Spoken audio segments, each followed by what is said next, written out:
welcome for the love of food. Well, it's getting to be almost Thanksgiving. So what we're going to do today is we're going to take our store-bought turkey that we've thawed out for a few days, and we're going to dry rub it, but we're going to spatchcock it first, which means that we're going to splay it, we're going to lay it flat, we're going to cut the backbone out of this turkey. And then we are going to take a dry rub that we've mixed up, and I'll show that all to you in just a minute. And we are going to cover this and let this dry brine in our refrigerator until tomorrow about this time. So about 24 hours. The minimum you want to dry brine for is 12. Now, what is dry brining? Used to be that we'd put our turkey into a whole bunch of salted water and let it sit, and that would help make it moist and really break down any of those tough fibers.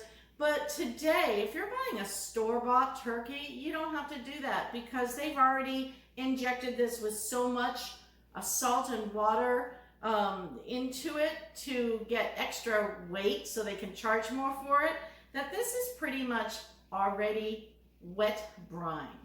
But the reason we're going to dry brine it is we want to keep whatever moisture is in the bird in, and we want the skin to crisp up nice. So that's the reason for dry brining. Now, why spatchcocking? Spatchcocking is really just splaying it so that it will lay flat. Well, we're going to go ahead and put ours on the smoker tomorrow so that we can have some smoked turkey. Or you could just simply grill it or roast it if you have a pan that's big enough and a turkey that's small enough. Now, spatchcocking will cut down the cooking time by at least 30%. So that's one of the reasons why you want to spatchcock. You can get great flavor in there by doing it.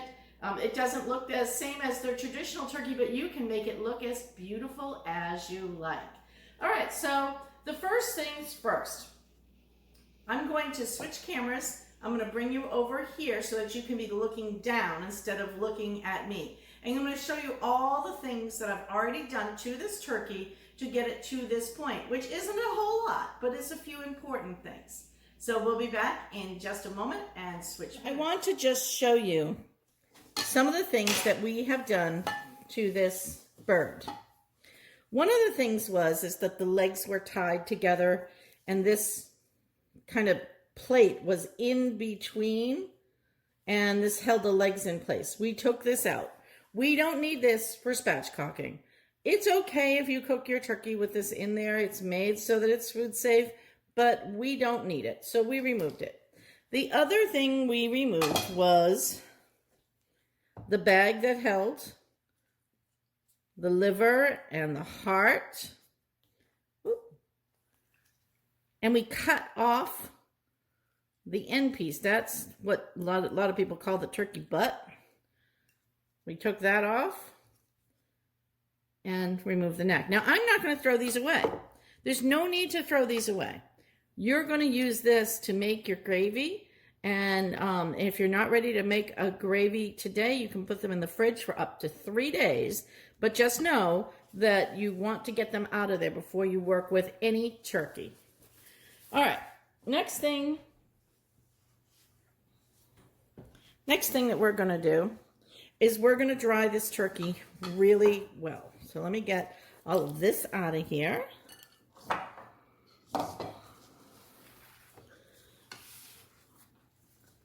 And we are going to just use paper towel, and we are just going to dry this up as much as we possibly can. I'm just patting it dry, getting in between the leg and the other areas. And notice that I have it sitting on some paper towel too, because that's going to help dry it out. The drier the skin is, the better it's going to crisp up when we get that rub on there. So, and yes, I want to dry the inside and all the parts.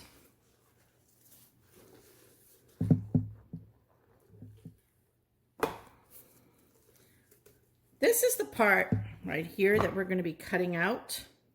So I can always dry this a little bit more after I take that part out. Now, to feel where you're going to cut, you have to kind of understand the anatomy of the bird. First, feel where the thigh, right? That's the thigh part. Connects up right here. You can see it here. Where does that end? Because you don't want to lose the thigh meat. It's good, but you want to cut in here. What happened to them? So let's go ahead and do it this way. All right. I want to stay as close to that bone as I possibly can so that I don't lose that thigh meat. You gotta be careful when you're working with this because you don't want to cut your hands. Now see, I've got my first cut made. I'm going to go in on the other side and do the same thing. I'm going to feel with that bone.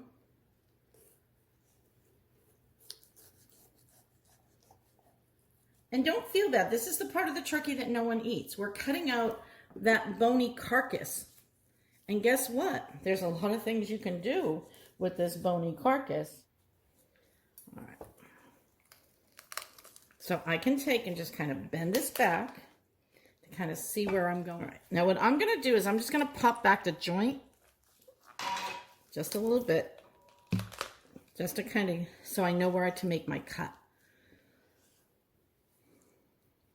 Making a lovely stock with this. If you can, and you want to get things out of the way, you can just simply come in here and just, or use your scissor.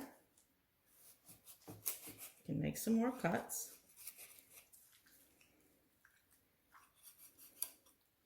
You can actually pull things right out of the way if you like.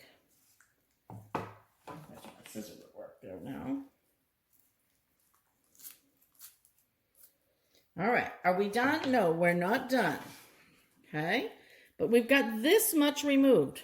Again, really not a lot in here except for those little oysters that are right there, and you can pull those out if you want. But we are still not going to lay flat here. We got to figure out how we're going to get this bird to lay flat. Well, we still have to take out this part of the spine, which we haven't gotten to yet. So let's turn this around.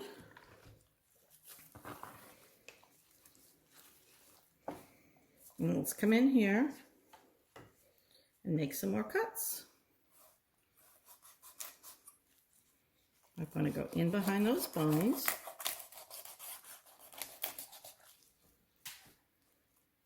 Now, I'm not a butcher, so if you are and you're watching, you're like, oh my God, she's doing that wrong. That's okay. I'm a home cook.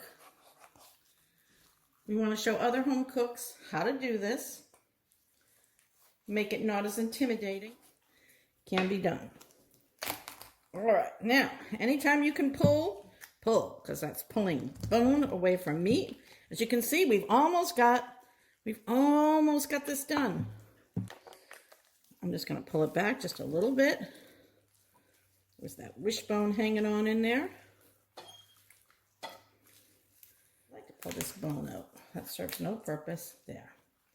Okay, now, let's take the piece that we've just cut out and put it into our bowl for stock. That's this piece right here. We can drop that right in. And this piece.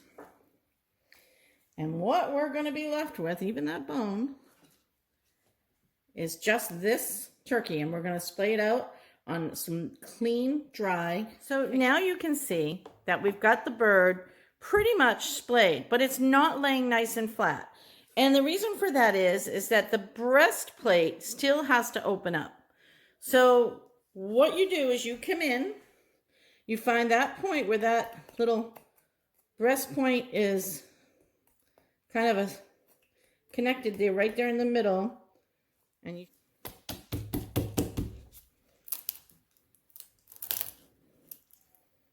make sure you're using a very sharp knife. There we go.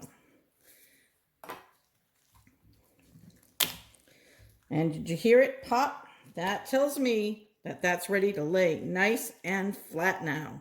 Okay. We got to get the rest of this dried up.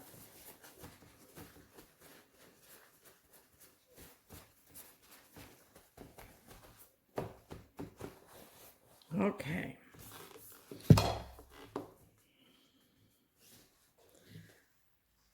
It's time to get our little dry rub mixture on here. Now, what's in this dry rub? There's kosher salt, there's brown sugar, there's paprika, there's garlic powder, onion powder, celery, salt, black pepper, just a lot of wonderful spice. We want to get this all over the bird. It's almost like curing it, right? Like if you think about how you might cure something, dry brining is kind of like curing. I want to get it all over this nice skin and that wing.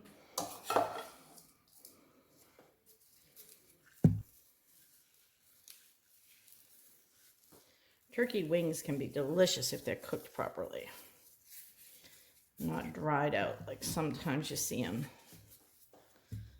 done. All right, that looks like a good amount on that. I'm going to get underneath as well.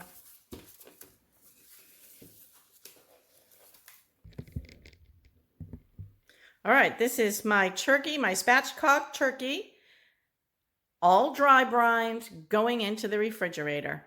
Thanks for watching.